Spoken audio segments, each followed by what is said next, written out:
नमस्कार आप सभी को। आज मैं फिर आप लोगों के बीच उसी इंग्लिश ग्रामर के कुछ अगले पोर्शन को लेके उपस्थित हूँ। उम्मीद कर रहा हूँ कि आप लोगों को ये वीडियो पसंद आ रहा हो, इसके लिए बहुत बहुत धन्यवाद। तो आज हम लोग इसी पॉजिटिव सेंटेंस में बात करेंगे। किसका? तो इसी पॉजिटिव सेंटेंस में आज हम लोग इसी के एक भाग हेल्पिंग वर्ब के बारे में आज कुछ हम लोग इस वीडियो में जानेंगे कि सहायक क्रिया का प्रयोग कहाँ कहाँ और किस तरह से हम लोग करते हैं। आसान शब्दों में कहे तो इन्हीं हेल्पिंग वर्ब का प्रयोग हम लोग दो जगह करते हैं। एक जगह कब? तो जब कभी भी हमारे वाक्य में कोई एक काम होते रहता है। काम कैसे होते रहेगा? तो वर्ब का डेफिनेशन भी हम लोग जानते हैं कि verb is an action word, कि यह कोई एक क्या बताता है? काम बताता है। इसके अलावा वर्ब शोज पोसेशन, यानी कहीं ना कहीं ये अधिकार और संबंध की बात करता है, या फिर इसी वर्ब की सहायता से हम किसी भी व्यक्ति या फिर वस्तु की क्या बताते हैं? स्टेट्स बताते हैं, यानी अवस्था का बोध करवाते हैं। कैसे? तो उसी अवस्था में थोड़ा बहुत हम लोग आज इस पे भी चर्चा करेंगे कि ऑब्जेक्ट के रूप में यहाँ हम लोग या तो नाउन का प्रयोग करेंगे या फिर यहाँ पे हम लोग किसका प्रयोग करेंगे? तो एडजेक्टिव का प्रयोग करेंगे, संज्ञा का प्रयोग करेंगे अथवा विशेषण का प्रयोग करेंगे। तो बना के हम लोग देखते हैं कि किस तरह से ये उपयोग में किया जाता है।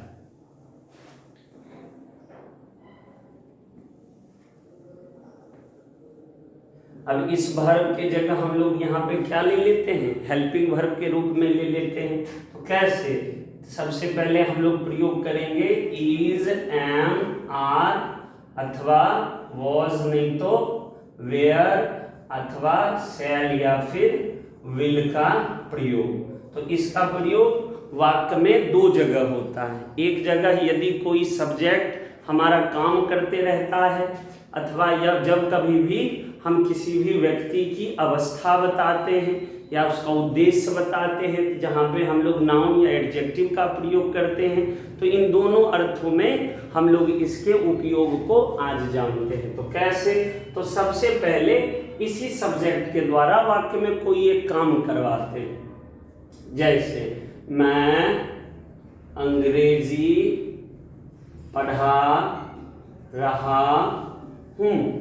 इस वाक्य को देखकर या पढ़कर ऐसा महसूस हो रहा है कि कोई एक काम जो है कुछ समय पहले शुरू हुआ था, यह अभी भी क्या है? वो लगातार इस अवस्था में है और साथ ही साथ यह फ्यूचर में भी आगे की और कार्य प्रशस्ति के बारे में यह बताने की कोशिश कर रहा है। तो इस वाक्य में हम ये जान ले सबसे पहले कि ये हमारा क्या है? यहाँ पे मैं। इस वाक्य में जो अंग्रेजी पढ़ा रहा है वह इस वाक्य में एज ए क्या बन के आया है? तो सब्जेक्ट। इस वाक्य में कौन एक काम हो रहा है? कौन सा काम हो रहा है?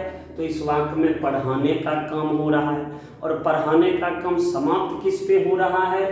तो पढ़ाने का काम अंग्रेजी पे समाप्त हो रहा है। तो अंग्रेजी एज ए यहाँ पे हम लोग नाउन के रूप में भी यह एक विषय है, यह एक लैंग्वेज है, यानी पढ़ाने का काम जिस पे, क्रिया का काम जिस पे खत्म हो रहा है वही हमारे सेंटेंस का क्या कहलाता है? ऑब्जेक्ट कहलाता है। तो इसका ट्रांसलेशन हम लोग आई एम टीचिंग और फिर क्या बन जाता है? तो ये हमारा इंग्लिश बन जाता है कि मैं क्या कर रहा हूँ? अंग्रेजी पढ़ा रहा हूँ। सीता अंग्रेजी पढ़ रही है। इस वाक्य में फिर से हम लोग देखते हैं कि हमारा सब्जेक्ट, तो सब्जेक्ट अभी हमारा क्या है? Third person singular number.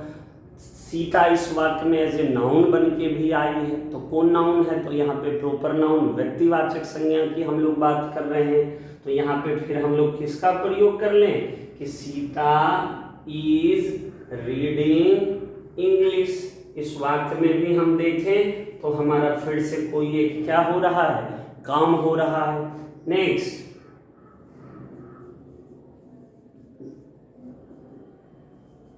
आप लोग बाजार जा रहे हैं। तो यहाँ पे हमारा सब्जेक्ट क्या है, आप लोग हैं, तो आप लोग के जगह पे यहाँ पे हम लोग ले सकते हैं we are going to market. यानी इस वाक्य में अभी हम लोगों ने किसका प्रयोग देखा, तो भी हम लोगों ने इज, एम और आर का प्रयोग देखा। शब्द के आधार पर अगर देखें तो कुछ कई सारे ऐसे शब्द होते हैं जो टेंस वॉइस के हिसाब से अपना क्या करते हैं, रूप बदल लेते हैं। अब देखिए हमारा फर्स्ट पर्सन सिंगुलर नंबर था, सब्जेक्ट हमने एम का प्रयोग किया। Sita third person singular number है, यहाँ पे हमने हेल्पिंग वर्ब किसका प्रयोग किया है, इज का प्रयोग किया है। आप लोग प्लुरल नंबर सेकेंड पर्सन है, सेकेंड पर्सन प्लुरल नंबर है, तो यहाँ पे यू के साथ आर का प्रयोग किया। और इस वाक्य में कहीं ना कहीं एक काम हो रहा है, तो कौन काम हो रहा है, फर्स्ट वाले वाक्य में पढ़ाने का काम हो रहा है, सेकंड वाले वाक्य में पढ़ने का काम हो रहा है, और थर्ड वाले वाक्य में जाने का काम हो रहा है। अर्थात इसी वर्ब को हम लोगों ने दो पार्टों में बांटा था। अभी हम लोग हेल्पिंग वर्ब का प्रयोग देख रहे हैं, लेकिन इस वाक्य में ये सारे के सारे V4 यानी मेन वर्ब में ING जोड़कर हम लोग इसका V4 तोड़ लेते हैं। अब छोटा सा एक्सपेरिमेंट करके देखा जाए कि इसी हूं के जगह अब क्या लगा दिया जाए, था। अब इसका हो गया कि मैं अंग्रेजी पढ़ा रहा था, वाक्य तो फिर कंटिन्यूअस में ही है, लेकिन समय हमारा क्या हो चुका है, बदल चुका है। तो इसके लिए यहाँ पे हम लोग हेल्पिंग वर्ब को इंटरचेंज कर देते हैं, यानी इज एम के जगह अब हम लोग किसका प्रयोग कर लेते हैं, तो एम के जगह यहाँ पे हम लोग वॉज का प्रयोग कर लेते हैं। सीता अंग्रेजी पढ़ रही थी, यानी फिर से काम हो रहा है, लेकिन काम किस टेंस में हो रहा है, तो बीते हुए समय में हो रहा है। तो इज के जगह फिर किसका प्रयोग कर लें, वॉज का प्रयोग कर लें। और हम लोग बाजार जा रहे थे, यानी तो इस आर के जगह फिर किसका प्रयोग हो जाता है, तो आर के जगह वेयर का प्रयोग हो जाता है। यानी I was teaching English, Sita was reading English and they are going to market. या तो हम लोग is am are was were या फिर सेल विल का प्रयोग कर लेते हैं। तो हम जानते हैं कि आई और वी के साथ सेल, बाद में की सारे के साथ हम लोग किसका प्रयोग कर लेते हैं, विल का प्रयोग कर लेते हैं। अगर वाक्य में कोई एक दृढ़ निश्चय कार्य की बोध करवाया जाए, अथवा यूं कहें कि वाक्य में अगर अवश्य का प्रयोग होता है, तो यहाँ पे ये हमारा हेल्पिंग वर्ब फ्यूचर में ये इंटरचेंज ले लेगा कि सेल के जगह विल और विल के जगह किसका प्रयोग कर लेगा, सेल का प्रयोग कर लेगा। अब इसी हेल्पिंग वर्ब की सहायता से हम लोग अब किसी भी व्यक्ति या वस्तु की क्या करते हैं, अवस्था बताते हैं। कैसे, तो यहाँ पे देखिए कि वह सुंदर है। अब वह हमारा थर्ड पर्सन सिंगुलर नंबर, और यहाँ पे अभी हम लोग क्या कर रहे हैं, उसकी अवस्था बता रहे हैं, उसकी सुंदरता के बारे में चर्चा कर रहे हैं। तो यही इस वाक्य में हमारा क्या बन के आता है, एडजेक्टिव बन के आता है। तो यहाँ पे हम लोग किसका प्रयोग कर लें कि सी इज ब्यूटीफुल। अब यहाँ पे सी कहाँ से आया, तो अभी हम लोग जिसकी बात कर रहे हैं वह कोई हो सकता है कि एक लड़की हो। तो फेमिनाइन में हम लोग किसी भी लड़की के बदले में वह के जगह पे किसका प्रयोग करते हैं, सी का प्रयोग करते हैं। वह सुंदर थी, तो यहाँ पे फिर क्या हो जाएगा, यहाँ पे सी वॉज ब्यूटीफुल हो जाएगा। तो इस तरह से हम लोगों ने is am are was were और सेल विल का प्रयोग देखा। साथ ही साथ इसके अलावा यदि इन केस हम लोग वाक्य में हैज, हैव और हैड का प्रयोग करते हैं, तो इसको भी हम लोग दो भागों में बांटते हैं। एक से हम काम करवा रहे हैं, तो दूसरे में हम अधिकार या संबंध बताते हैं। कैसे, तो अधिकार या संबंध बताने के लिए भी हो हम लोग इसी हेल्पिंग वर्ब का प्रयोग करते हैं। तो कैसे कहेगा कि मेरे पास एक कलम है, यानी इस कलम पे किसका अधिकार है, मेरा अधिकार है। इस कलम पे किसका,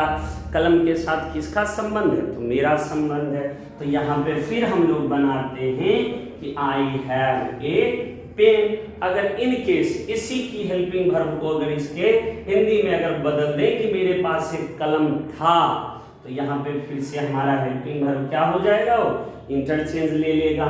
सब्जेक्ट यदि बदलते हैं कि उसके पास एक कलम था, तो यहाँ पे सब्जेक्ट जैसे ही चेंज होगा कि ही हैड ए पेन, नहीं तो उसके पास एक कलम है तो ही हैज ए पेन का प्रयोग कर लेते हैं। अब इसी हेल्पिंग वर्ब का प्रयोग एक जगह और करते हैं, कब, तो जब कभी भी कोई काम समाप्त हो रहा हो। समाप्त हो रहा हो कहने का मतलब कोई एक काम क्या हो रहा है, पूर्ण हो रहा है, परफेक्ट हो रहा है। कैसे, देखिए, तो मैं एक पत्र लिख चुका हूं या मैंने एक पत्र लिखा है, तो यहाँ पे फिर हम लोग किसका प्रयोग करते हैं कि I have written a letter.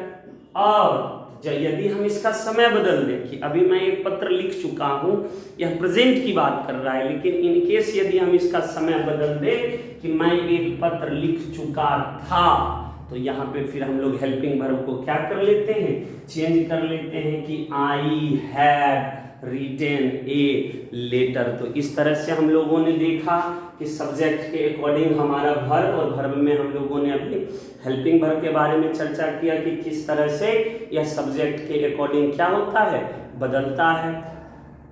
अगर आपको वीडियो पसंद आ रहा हो तो आप ज़्यादा से ज़्यादा अपने दोस्त और ग्रुप में शेयर करें। और आज के लिए इतना ही, धन्यवाद।